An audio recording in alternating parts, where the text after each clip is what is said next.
आज है हमारे फार्म में चिक्स का तीसरा दिन और फार्म के कॉर्नर्स पर थोड़ी नमी ज़्यादा हो गई थी क्योंकि बाहर बारिश हो रही है काफ़ी ज़्यादा, जिसकी वजह से हमने फार्म में चिक्स को कॉर्नर से सेंटर में शिफ्ट कर दिया।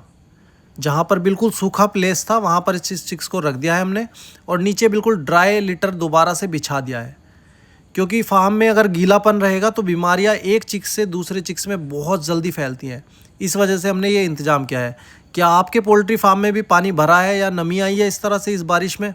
काफ़ी सारे फार्मर्स के साथ हुआ है, तो मुझे कमेंट करके बताइए आपका पोल्ट्री फार्म कहाँ है और आपके साथ ऐसा हुआ है या नहीं।